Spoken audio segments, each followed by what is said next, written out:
This is the Life's Journey with Best Friends podcast. Listen as two best friends for over 40 years share our experiences, insights, and unique stories. Hi, BFF listeners. This is part 2 of episode 77. We interviewed Sara Freire, who shared her experience with a chiropractic injury that led to a pretty significant medical issue. Please be sure to go back and listen to part 1 if you haven't already, and let us know what you think. That's the first time in 16 days that I learned what an artery dissection was and how dangerous it was. Because now, I mean, you tell me what a blood clot is. I know what a blood clot is. Right. Yeah. We all. And oh my gosh. So if you hadn't gone to this appointment, who the hell knows what could have happened? Well, the fact that I already had the appointment scheduled, first of all, I had a neurologist. Right. Then I had an appointment already scheduled. It wasn't super far into the future, but here's what he said. He's like, so now we go back to those 2 days where you were fresh out of this injury. And now I'm going to describe to you what the heck was happening. So the initial tearing is where is the zing that I felt, like the instant trauma was the moment of pain here that travels to the nerve center. The visual deficits were because, yes, there was a little clot, which is totally natural. That's what's supposed to happen. But it broke off and dissipated and melted away, thankfully. Yes. In my occipital lobe, which, if you are not aware what that is, that's the home of your visual. That's the occipital lobe is responsible for vision. Okay. Like vision. Yeah. So I had instant visual deficits, visual interruption, and the smearing, all of the different phases of deficit was the blood clot having different levels of interruption. Like now, first it's big, then it starts to break up, then it's really dissipating into the other, into the smaller arteries into the brain. So that's what I was experiencing. Wow. So it wasn't a migraine. It was a trauma. It was a tear. And a blood clot. So when you talk to people about, oh, I had a little mini stroke, or like you're with somebody, a loved one, and you experience them like having trouble speaking. Yeah. And I can reflect on those first 2 days thinking, oh yeah, my balance, my equilibrium was off. I could not stand up straight. Everything was just off kilter. My vision was completely interrupted. And I had, by the way, a massive, intense, overwhelming headache is a huge stroke symptom. So you basically had a stroke. I had a stroke that, like, they call it like a near stroke. Okay. Yeah. So, but when I sit there and think about that smearing, like that memory of like the kaleidoscope vision and the smearing of all those, like when you look at a wall of Excedrin, of like tension headache and, extra strength. Yeah. I can just remember looking at all those and thinking like, okay, what color is the Excedrin, is the migraine one? What color? Like, okay, so I know what I'm looking for a color, but like everything, not italics. I wasn't seeing things in italics. I was seeing things like, and my mom was at an event where she was with somebody that was having a stroke, and they were supposed to be reading something out loud at the time, and she remembers them like can't read. And that to me is like, oh yes, that's what you had there. Excuse me. I'm sitting there staring at words and I cannot tell you what I'm looking at. Excuse me. So he describes the pinhole vision, the peripheral vision, all those interruptions are all part of this blood clot that broke up in my occipital lobe. And the protocol of blood thinners is to prevent this from happening while I'm healing. Sure. He said, here's the 2 things that saved your life. The fact that you're 32 and you're not 92. Right. And the fact that because just by virtue of being in pain and being a headache person and wanting and knowing that that's what you usually do for pain relief. Ibuprofen is considered a blood thinner. Like when It you go to the is. dentist and they're like, "Are you on any like, do you take an aspirin for Yeah. anything?" So I was taking ibuprofen around the clock for like 10 days. And he's like, he's That's like, what honestly, that was a lifesaver for you. So, oh my gosh. so, so now I've learned what happened to me. I've learned when it happened, exactly when it happened. I've got the radiology reports. So I'm going to this Coumadin clinic every other day, for whatever, for Ugh. 2, 3 months. And I run into my obstetrician, my gynecologist in the hallway at Newton Wellesley. And we're just like passing each other, like, hey. And she actually said, "What are you doing here?" Said, oh, I go, oh, I just came from the Coumadin clinic. I said it No big oh, deal. I just Yeah. am going to the store for bread. Like I was like, oh, I'm just at the Coumadin. I'm going to the Coumadin. And she goes, oh, she first goes, oh, I thought you got pregnant again and you're cheating on me. That's what she said. I was like, no. I go, no, I love you. I'm not cheating on you. And she goes, hold on, Coumadin clinic. What are you doing there? And I said, oh, I had a left vertebral artery dissection. And I just like split. Like no big deal, right? I go, I had a left vertebral. And she literally like goes like this again. There's traffic in the hallway. There's people walking. She like catches herself and she goes, she yells, what? And I was like, yeah, that's what I had. That's what happened. And she goes, when was that? And so now, like, we're just sitting in the hallway. I'm telling her about the chiropractor and the neurologist and this guy and da, da, da. And she literally was like, holy shit. It's okay. You can swear. she's like, holy shit. I've never known anybody to have that and live to tell about it. Oh my. And I was like, oh, shoot. So my neurologist giving me this little diagram was not my epiphany, my like aha moment. Yeah. That obstetrician, that running into my OBGYN in the hallway at Newton Wellesley and like yelling in front of like regular patient traffic in the hallway. That was my aha moment where I was like, oh shit, like this was right. bad. Right. This was really bad. Yeah.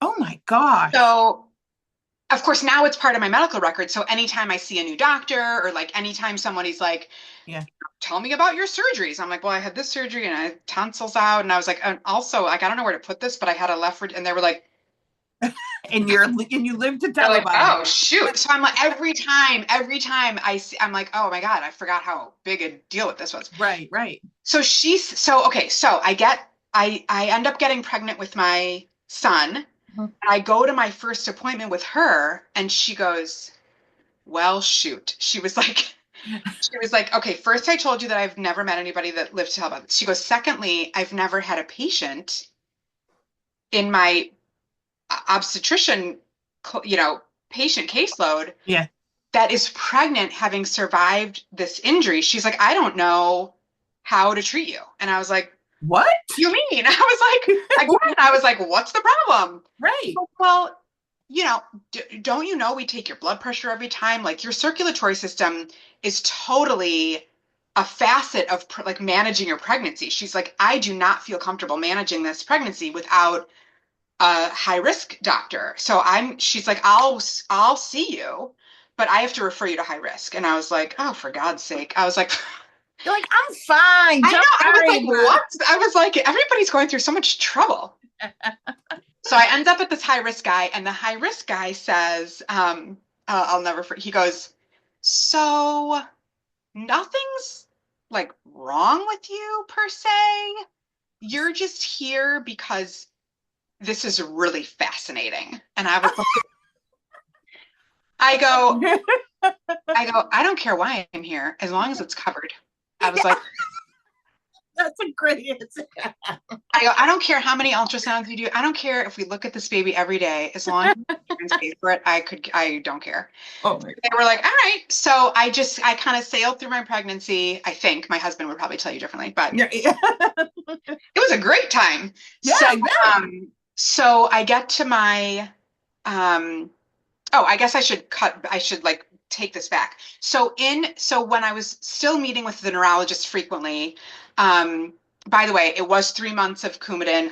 So he was like, okay, you're alive. You didn't die. Mazel tov. He's like, here's what you have to do to change your lifestyle. And I was like, all right. He goes, you can't um, ever go on a roller coaster ever again. Okay. That sucks, but Fine. yeah. I was like, it kind of doesn't suck because I'm severely phobic of other people vomiting. Oh, okay. So there you go. You're like, I was like, oh, all good. I right, have a good excuse. I Sure. can live with it. I was like, does that get me like cheaper tickets to whatever theme park? He's like, Yeah, no. right. Exactly. So, okay. So, he's like, you can't ever go on a roller coaster again. You can't you can't put your kids on your shoulders, like no shoulder rides with your kids, which was sad because my daughter was young. And Yeah. by the way, in that whole 3 months, he's like, so for the first 3 months, you can't pick up your child. Ah, You can't drive a car.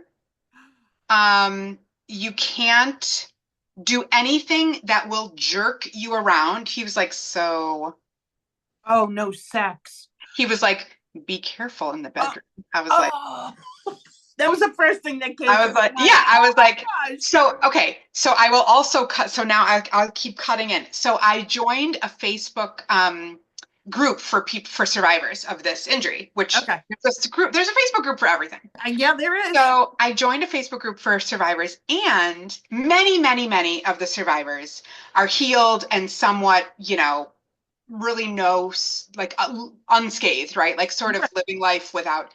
Many people are in recovery of this event and still like navigating how to work, how to exercise. And then there's also like loved ones of someone who's more compromised. Okay. So there's loved ones who are seeking support and advice for people who like really do need like maybe not 24-hour care, but just like can't resume their regularly scheduled programming. Right, right. So there are many people in there that are like, who's had like, do you have sex? Like, has anybody had sex yet? And I'm like, oh, okay. So, I mean, I don't need to contribute to that necessarily. I'm much further removed from the injury. But it's like, but people really are concerned. Of course, you would. And how can you even enjoy it if you're like, oh my gosh, am I going to die? Am I going to die? Like, for real. Yeah. For real. So there are also people that ask, like, can I fly? Can I, like, because the oxygen is thinner, yes. At 33,000 feet, and they worry about, different the pressure and the pressure. Yeah. So that's a real, I never had any restrictions on that, but it's a valid question, I will say. I think it's a valid question. So, okay, so I couldn't pick up my daughter, which was really difficult because, of course, she couldn't understand anything. No driving, so I'm carpooling to work. Like, it was such a pain in the ass. Yes. But again, I have to remember, like, some people don't make it out. Right. I'm alive. So I'm like, okay, like I can have some perspective, right? So, so here I am, like all whiny, and I'm like, oh, just cut it, like, yeah. And in 2010, we weren't really gratitude journaling yet, like it wasn't the thing. So, like, I just didn't have any perspective. I was like, yeah. So, okay, so now I'm pregnant, and again, like I wouldn't have thought that would have been a problem, but he was like, shoot, so we get to the end of the pregnancy, I end up with preeclampsia. Again, was like, what's wrong with that? Oh, God. And they're like, everything, we have to get this baby out of you. So I was so like, what do you, like, I can be on bed rest. And they were like, dude, stop, no negotiating. You haven't learned yet. Right. I just was like, are you sure? So my blood pressure laying down was too high for their liking. And I went in for like a routine ultrasound, and they sent me up to antenatal, and that was it. I came home with a baby. Oh, there you go. So, yeah, I was like, okay, fine. So, so while I was still pregnant, on my 1-year anniversary, I was like, I'm going to make an appointment with that chiropractor, and I'm going to go tell him. I wanted to ask you that. Now, he's your neighbor, and in this whole time that you're going through all this crap, did he, besides that day after, did he like check on you or call you, or, because you're kidding me? No. Oh my gosh. I had not spoken to him in a year. A year? I made an appointment on my 1-year anniversary to go and see him, and I brought my radiology labs, and I brought my neurologist notes, and I said, I just want to talk to you about this thing that happened to me a year ago. And he said, and he was like, okay. And I said, I brought my radiology results. This is, this is what happened in the following couple of weeks. I learned that I had this event. And I said, look, I'm okay. I'm pregnant. I'm okay. Right. And I said, but I just want to tell you about this because I remember telling you that I didn't feel right at the time. And I want you to take that, and so that if anybody ever tells you that they don't feel right, please, please follow them. Please, Right. Call 911 for them, or please tell them that, you can't call, you can't ride in the ambulance with them, but they should call. Like, just Right. broaden your scope of service and your bedside manner. And he goes, well, but I didn't cause that. And I was like, but you did. You did. Well, if he had said that he caused that, that would have instantly been like, oh, he's going to be sued. Yep. Yep. So rather than saying anything in the realm of like, I'm sorry that happened. I'm sorry you think that this was connected. Yes. Nothing, no accountability, no awareness. And I was sitting there saying, I really just want to help you help your patients not experience and not feel like they're navigating this and not being guided. Like, I needed guidance in those first 2 weeks. I had no idea what was going on, and you did. Right. And if it happened to someone that was older and someone that hadn't have been taking Advil and ibuprofen and all of that stuff, who knows? Yeah. Right. Yeah. And the fact that and his excuse, I shouldn't say it, I mean, his reasoning was, well, I do a particular type of assessment before I make an adjustment to make sure that you're not susceptible to that. And I never understood that, like, what do you do? And what do you, I never understood what he meant. And maybe if I asked other chiropractors, they would say, oh yeah, we have to check this. And so it's possible that he really truly did what he followed protocol and like did whatever he thinks he's supposed to do. Right. But nonetheless, I sat there and was like, I don't feel right. Something happened just now. And on top of that, not only just being a doctor, but someone that's also quote unquote your friend too, to be like, just not even acknowledge any of it, like, in the aftermath, like, of those couple of weeks. Like, I get it. Okay, maybe after a few days he would call you back, maybe after a couple of weeks, but a year went by. So in the years since, we both moved they moved away out of state and came back, and we both moved into the same town again. We weren't neighbors, but so like now I'm seeing him at Whole Foods, like I'm seeing him around town. Both of our daughters play softball, so like we're seeing each other like crossing at the fields. And do you drive by and just kind of do this, like? So I am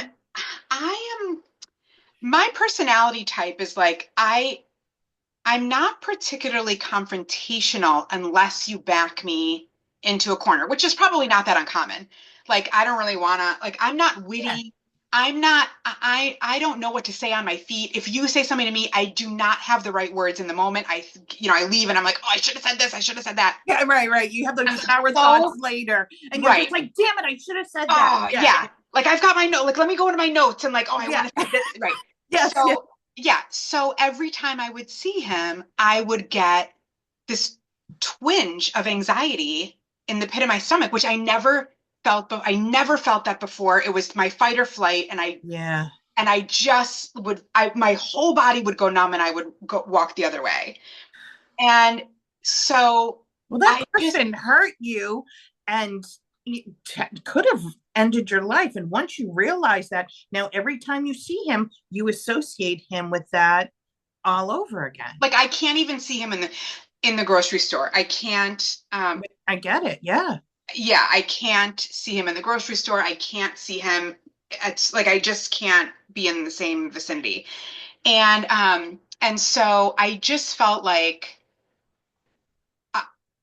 like I wish I had the balls to be like, yo, you know, yeah, but I just didn't. And so in the years since, I truly I truly do anything I can um to avoid interacting with that family. I just stay away, um and and my PSA, like that's why I come to this type of experience where I'm like telling somebody the story. Yes. And I never, this is very odd. You're probably going to ask me about this. I never felt angry that it happened. I never felt like, I never felt like I was angry at him that he did this to me because you're at a chiropractor. They're twisting your neck. That's how Right. people die in the movies. Like, I knew that it was an odd kind of a thing, and I never was mad at him that it happened. I was mad that his bedside manner was completely absent, Sure. completely negligent, and I feel like all I want to share with him or anybody else is if you don't feel right, you're your best advocate, or Oh, if you can't speak, yep. you know, Absolutely. And yeah, it because makes sense. I can understand what you're saying, that you weren't mad at him. It was an accident. Something happened. You know what? It was just shit timing or whatever. But for him to not even acknowledge that something happened to you, and he didn't even have to say, I don't know, it was my fault or whatever, because he was not saying that because he didn't want to be sued. But it was just something to vindicate what you felt and what you went through, to be like, okay, he understands. He understands, regardless if he's going to admit it or not, because that's why he's not right.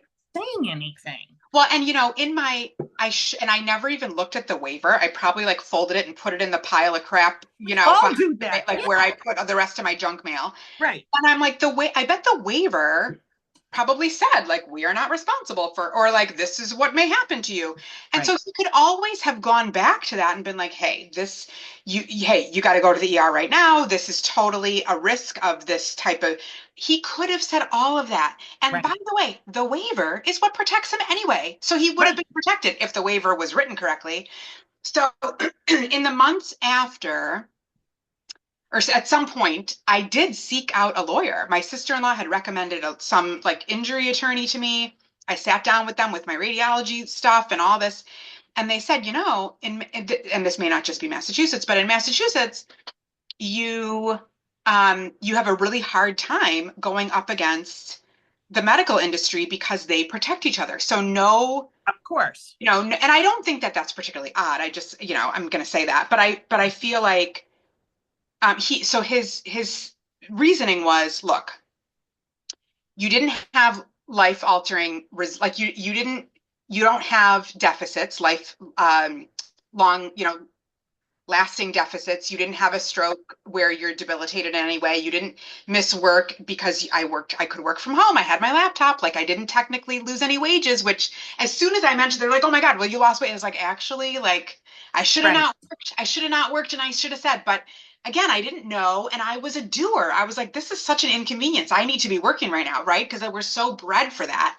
Right. And you're So gonna provide for your family, and you're like, if I don't get paid, we don't live. This is, you're in yeah. catch 22. Sure. Yeah. So this attorney said to me, you didn't really you didn't die and you didn't have a brain injury. And so you don't have lasting deficits or you're not compromised. And the amount of money we would have to spend to get an expert from another place or state that would be willing to speak on your behalf against this practitioner would cost us so much. And I was like, and I didn't even know enough to challenge that, to be Right. like, really? Like, I'm going to get a second. So in the years since, and in this Facebook group, there are lots of people that are pursuing action against their chiropractors. And some of them I might be settling. I'm not sure. Lots of them are ongoing. And some of the attorneys that I speak to, because I happen to be a legal assistant, not for anybody in injury, but I do work for an attorney, and they're always like, "Oh, I wish I knew more about that industry. I would totally take." And I was like, "Well, it's been 15 years." So, so my takeaway is, I have two healthy kids. I'm healthy. Right. Um, my lifestyle is altered because I don't ride roller coasters. Um, and every time my kids want to do something, I have to be like, well, is that worth the risk? Is that worth me, having some issue with my neck? I don't know. Like even like 4D, you know, like little 4D Oh rides yeah, when they where move you around, sure. you're sitting in a seat, but you're moving around and you've got like a VR mask on. Like I Yeah. can't do those either. Right. And my birth plan was modified.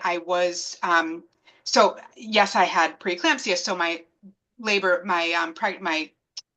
was induced anyway, but it was induced, and the level of control that they had over that, so like they were like, you can't push, you can't, like you have to labor with our meds till the very, very end. I couldn't, I had to be willing to have a C-section at any time.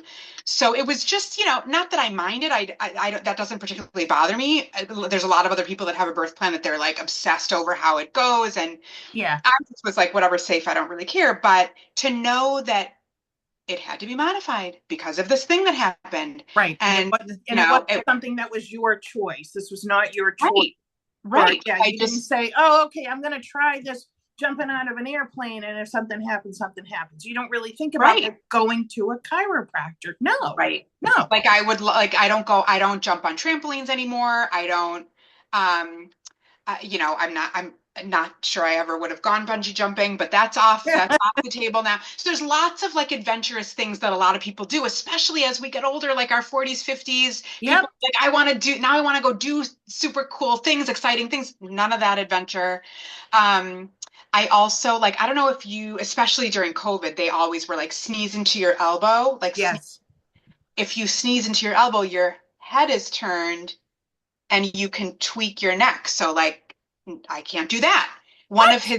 I don't. Oh my gosh. I mean, but if you think of it, like, oh yeah, you're turned. Yeah, right. And then you have this like thrashing motion with. So I don't sneeze into I just make a mess, whatever. Sorry. I'm a very clean sneezer, but that was just one more thing that he was like, you can't do this. Here's another one. When you get out of the shower and you towel off your hair, you put it in a t-shirt or whatever you do, when you undo the towel and you flip your head up, he's like, you can't flip your head up. You have to do it very calmly.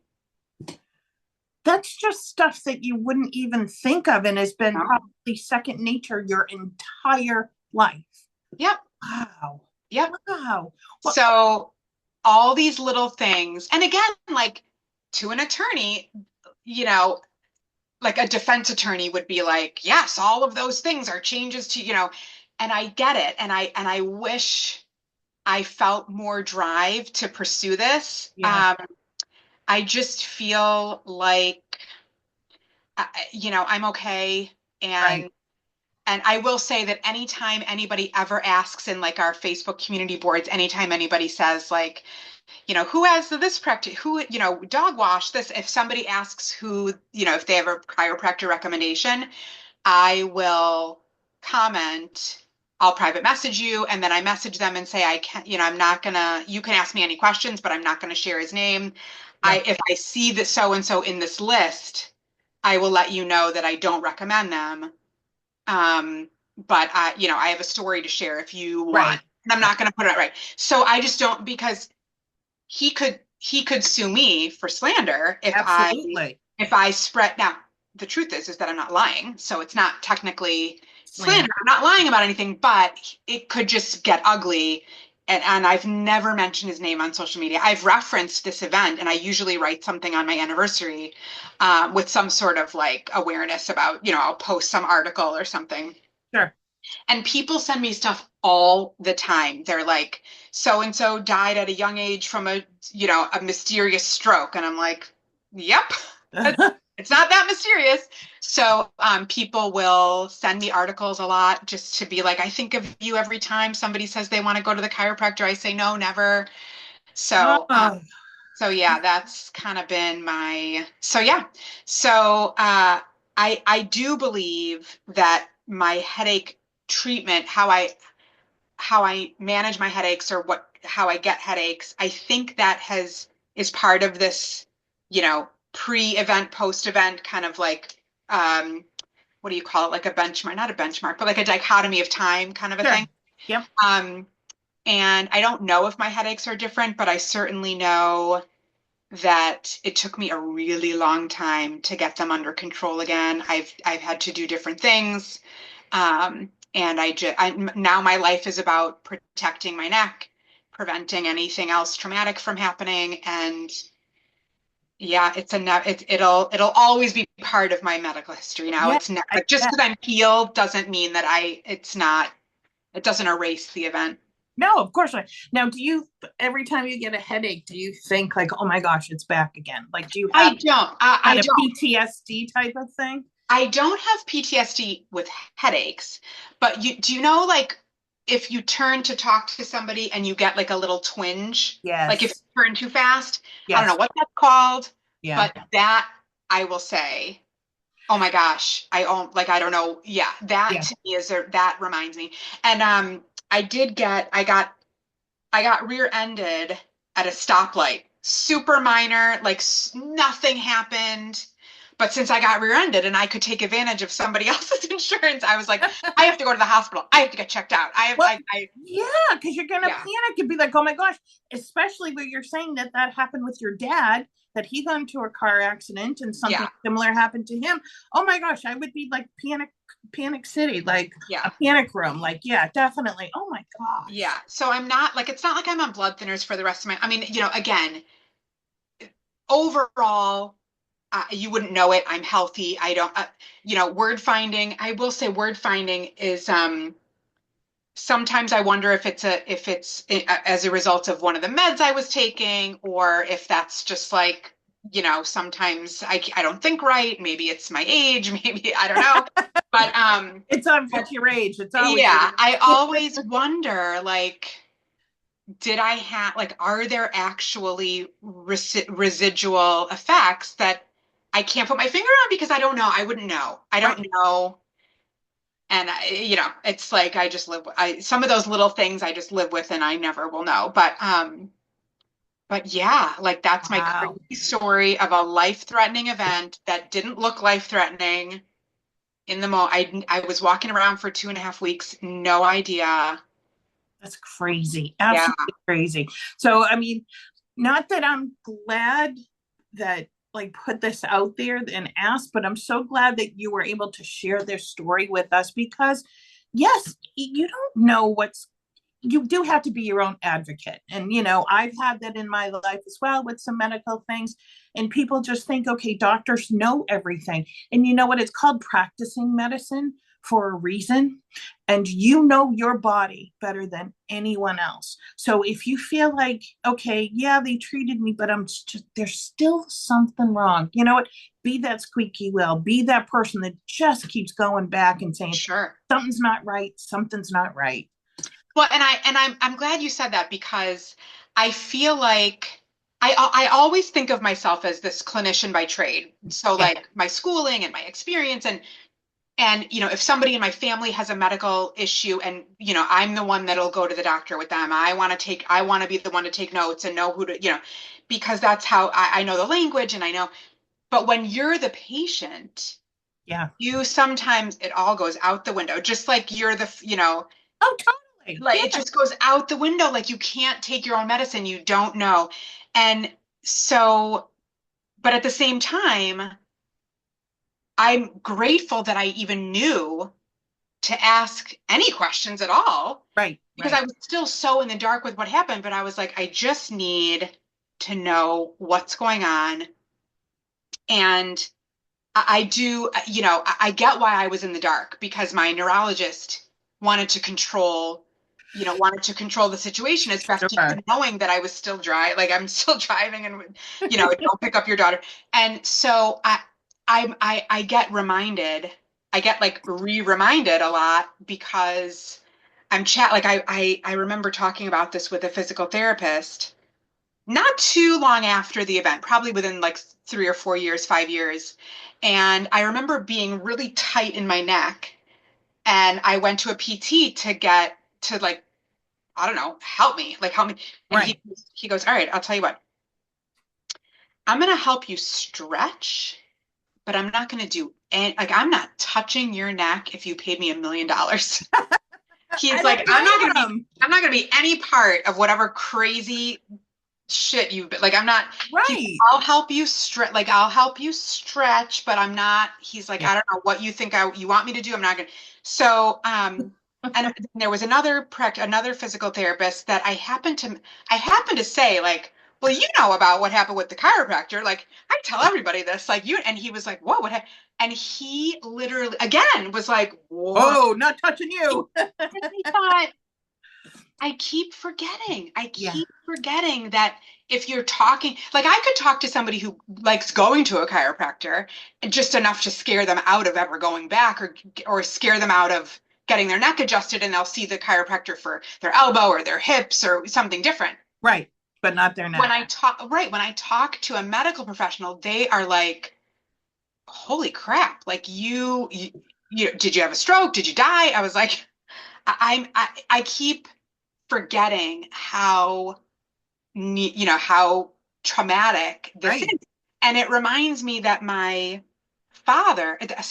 husband is not a widow with us as a single dad. Right. Yeah. I'm still around, and we have our son. And so he could have been a widower with a toddler. Right. Absolutely. And, it's very, very, it just, like, it takes you a minute to, like, oh yeah, this could have been a family of 2, but it gets to be a family of 4. Right. And you could also, by telling your story and sharing it, you could potentially have saved someone else's life too. Well, so that's the other thing. So I know a chiropractor, like a personal friend from college, who we went our separate ways, and she turned out to be a chiropractor. So I talked to her one time and said, like, I literally was like, is this what you guys all do? Like, what is this? And she was like, no, this is totally an outlier. This is not how we all practice. This person should have guided you to 911, like, should have called 911 for you, should have waited for the ambulance with you. We're not all bad. And so that's another part of my PSA. And I'm glad you said that, because not all chiropractors are just there to, like, torque you like they do with every patient and send you on your way and book you for another. Like, it's not just like a revolving door of cash, And so she's like, we all, one of the things you do for continuing education is to know what the risks are of your practice. And so she's like, absolutely.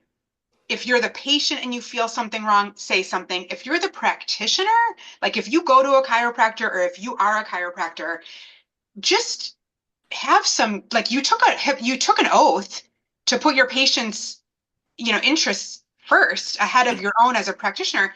And you're doing whatever you're doing for their health, for the betterment of their health. Right. And so if you see something, you have tons of waivers, you've got insurance, you're covered. Take care of your patient. Right. Just, like, help them be healthy, help them prevent any, you do not want them walking out that door, dropping dead in your parking lot. And then you get to just say, like, well, they weren't in the building. So yeah, right. It wasn't me. Yeah. Right. Exactly. It wasn't me. Yeah. So that is part of my message, is just advocate for yourself if you can. Uh-huh.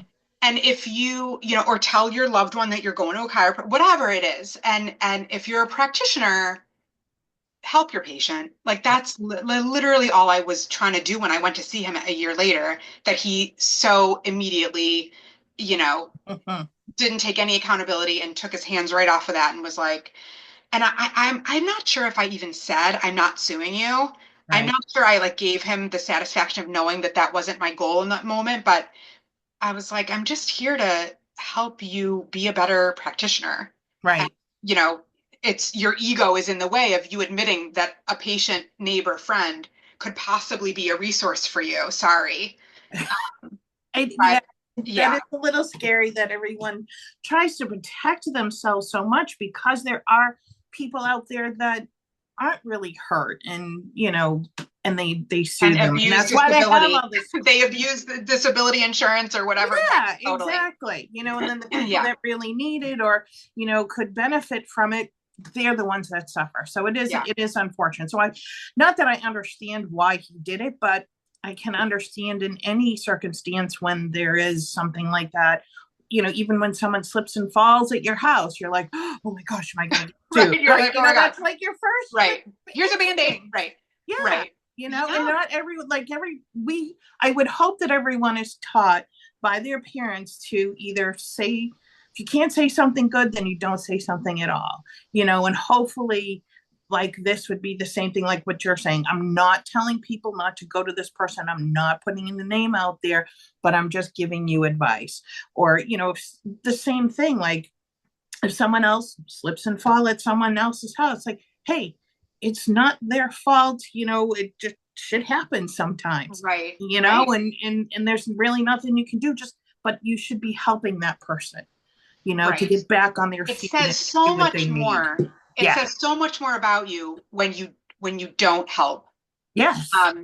When you and I happen to be somebody who just, it's my nature to like run towards versus running away. Like if, like the other day there was a kid crying at the neighbor's yard, and it was because he climbs over a fence to come home from school and he fell. And mom couldn't hear him, and I'm running and my son is like, what are you doing? And I'm like, the kid needs help.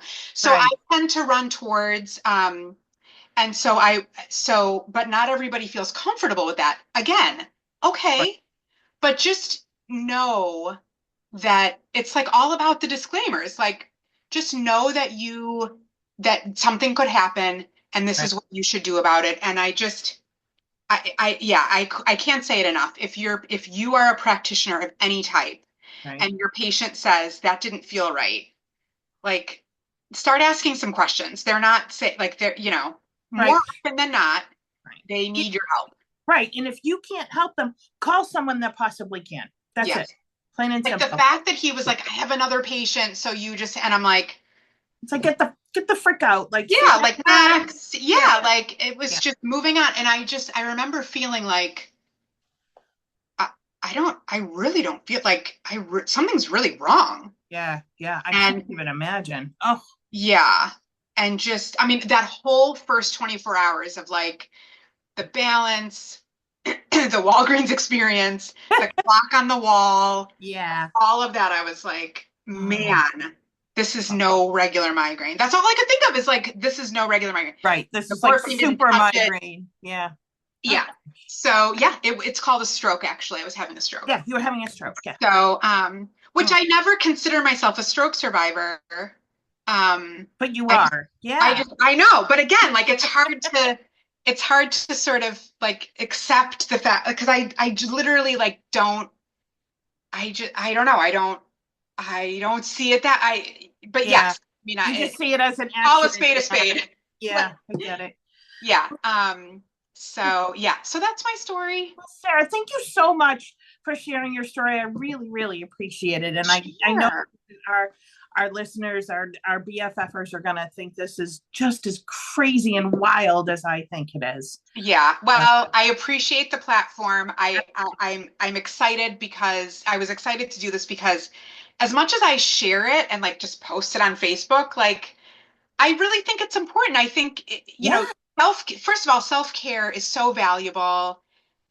Especially in these times where you should be doing something for yourself. If you don't feel right, go get a massage, go to the chiropractor. I'm a huge advocate of paying attention to yourself, listening to your body. Mm-hmm. I really like the opportunity also to remind people to listen to your body. If something doesn't feel right, ask a question. That's awesome. That's a perfect way. All right. Well, Sara, thank you so much. And BFFers, I hope you enjoyed this. Please reach out if you have any questions. I know Sara would be happy to answer them. Yes. Yeah. And so if you can't reach her, you can reach out to us at all of our socials, and then I'll get that message to Sara. So, great.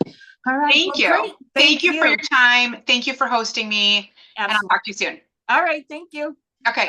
You've been listening to Life's Journey with Best Friends. For details on any of the things we've mentioned in the podcast, including photos, visit our website lifesjourneybff.com. You can also email us at lifesjourneybff@gmail.com or visit us on Facebook, Instagram, or Threads. Remember, no matter where life takes you, you are never alone when you have a best friend by your side. Until next time.